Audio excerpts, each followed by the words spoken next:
حضور صلی اللہ علیہ وسلم کے پاس ایک مہمان آ گئے رات کے وقت میں. جب وہ آئے تو حضور نے پوچھا کھانا کھانا ہے؟ تو نے کہا کھانا ہے. جھوٹ اور بھوک کو جمع کرنا منع ہے. کہا جی کھانا ہے. تو حضور صلی اللہ علیہ وسلم نے فرمایا ازواج مطہرات کے گھروں میں پتہ کرو کچھ ہے. حضرت ام سلمہ کے گھر میں پتہ کیا تو کہا یا رسول اللہ 4 دن سے روٹی نہیں پکی. حضرت زینب سے پوچھا تو کہا حضور کئی دن سے چولہا ہی نہیں جلایا. حضرت عائشہ صدیقہ، حضرت میمونہ، حضرت سودا، تمام گھروں سے بظاہر یہ 2 جہاں کے شاہ ہیں پر پاس کچھ رکھتے نہیں. 2 جہاں کی نعمتیں ہیں ان کے خالی ہاتھ میں. ہر چیز ہے پر فقر اختیاری ہے. کوئی شے نہ ملی تو نبی پاک صلی اللہ علیہ وسلم نے مسجد میں اعلان کیا، فرمایا کون ہے جو میرے مہمان کو روٹی کھلائے؟ ان لفظوں کا حسن کوئی حسن والا ہی سمجھ سکتا ہے. فرمایا کون ہے جو میرے مہمان کو کھانا کھلائے؟ تو ایک صحابی لے گئے اور اٹھے. وہ صحابی جو صحابہ میں غریب تھے، ایک انصاری جو غریب آدمی تھے. بہت زیادہ امیر آدمی اللہ کی راہ میں خرچ نہیں کر پاتا، اس کے لیے مشکل ہو جاتا ہے. اس کے لیے بہت امیر آدمی جو ہوتا ہے نا، وہ جتنا زیادہ امیر ہوتا ہے نا اتنی دیوار اس کے گرد کھڑی ہو جاتی ہے پیسوں کی. مشکل ہو جاتا ہے اس کے لیے. غریب آدمی کھڑے ہوئے. اگرچہ میرے محبوب کے غلاموں میں جو بڑے امیر تھے وہ بھی خرچ کرنے میں بڑے آگے تھے. حضرت عثمان غنی رضی اللہ تعالیٰ عنہ، حضرت عبد الرحمن ابن عوف، حضرت ابو بکر صدیق رضی اللہ. لیکن یہ غریب آدمی کا حضور میں لے جاؤں گا، میں لے کے جاؤں گا. اور یہ بخاری مسلم ہے. حضور نے فرمایا لے جاؤ. وہ اب صحابی گھر لے گئے اور بیوی سے مشورہ کیا. بات پہ غور کرنا، ہر چیز کی بھوک دیکھی جا سکتی ہے، بچوں کی نہیں دیکھی جا سکتی. وہ انصاری حضور کے مہمان کو گھر لے گئے. جا کے بیوی سے مشورہ کیا. کہا بھلی مانس گھر میں کچھ ہے؟ تو اس نے کہا تھوڑا سا بچوں کے لیے کھانا رکھا ہے. بچوں کے لیے. بچے تو بزدل کر دیتے ہیں، بچے تو آدمی کو بزدل کر دیتے ہیں، بچے تو مار دیتے ہیں. کلیجہ پھٹ جاتا ہے بچہ بھوکا ہو تو، نیند نہیں آتی. اب صحابی اپنی بیوی سے کیا کہتے ہیں؟ کہتے ہیں بچوں کو بہلا کے سلا دے. اور رسول اللہ کے لیے نہیں، رسول اللہ کے مہمان کے لیے. بھئی نبی پاک کے لیے نہیں، حضور کے. تجھ سے در در سے سگ اور سگ سے ہے مجھ کو نسبت. میری گردن میں بھی ہے دور کا پٹکا تیرا. تجھ سے در در سے سگ سگ سے ہے مجھ کو نسبت. لمبی بات ہے. کہ بچوں کو سلا دو. بی بی نے بچوں کو سلا دیا تو میاں بیوی کا مشورہ ہوا کہ مہمان کے ساتھ بیٹھ کے روٹی کھانا بھی سنت ہے. تو اب مہمان کے ساتھ بیٹھ کے کھانا بھی ہے تو کھانا ہے 1-2 آدمی کا. اب خاوند اپنی بیوی کو تیار کرتا ہے کہ میں بھی کھانے پہ بیٹھ جاؤں گا، تو بھی بیٹھ جانا. اور جب مہمان کھانے میں ہاتھ ڈال لے تو اٹھنا، کہنا وہ ہو دیا تو صحیح کیا ہی نہیں، ابھی بجھ جائے گا. اور جا کے دیا بجھا دینا. ہم ہاتھ ہلاتے رہیں گے، مہمان روٹی کھاتا رہے گا. اور یار اس درد کو، اس کیف کو سمجھو. گھر میں بچے بھی بھوکے، بچوں کی ماں بھی بھوکی، بچوں کا باپ بھی بھوکا. دسترخوان پہ روٹی لگ گئی، روٹیاں چن ڈالیں. بی بی اٹھی کہنے لگی او ہو چراغ تو صحیح کیا ہی نہیں، یہ تو بجھ جائے گا. حوصلے مند بی بی جس نے بچے بھوکے سلا دیے. وہ بھوکے سوئے ہوئے بچوں کی بھوکی اماں اٹھی اور اپنے خاوند کی تابع داری میں اٹھی. میں گڈی تے ہتھ ڈور سجن دے، وہ جنج رکھے اونج رہنا ہے. اٹھی اور اس نے دیا ٹھیک کرنے کے بہانے بجھا دیا. مہمان روٹی کھاتا رہا اور رسول اللہ کے نوکر قربانی دیتے رہے. وہ روٹی کھا کے سیر ہو کے بستر بچھایا تو سو گیا. یہ میاں بیوی ساری رات بچوں کی طرف دیکھتے رہے اور غور کرتے رہے اور راضی رہے کہ ہم نے حضور کا فریضہ نبھایا ہے. قربان جاؤں محبوب پہ، بے خبر ہو جو غلاموں سے وہ آقا کیا ہے.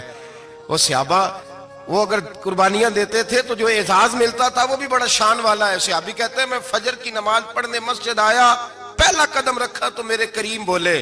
حضور نے فرمایا رات جو تو نے اور تیری بیوی نے عمل کیا ہے خدا کو بھی بڑا پسند آیا ہے، محمد مصطفیٰ کو بھی بڑا پسند ہے.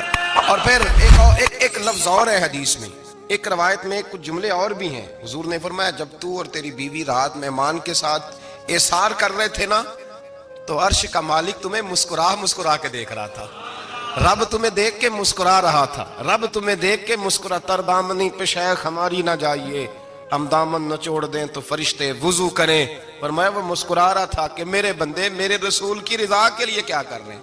اور صاحب دیکھو، نبی پاک کے لیے نہیں، خاندان کے لیے نہیں، خاندان نبوت کے لیے نہیں، حضور کے نہ سمجھیں یار، اس پہلو کو سمجھیں. نبی پاک کے بریلی کے امام بول پڑے، فرمانے لگے تجھ سے در، در سے سگ، سگ سے ہے مجھ کو نسبت. تجھ سے در، در سے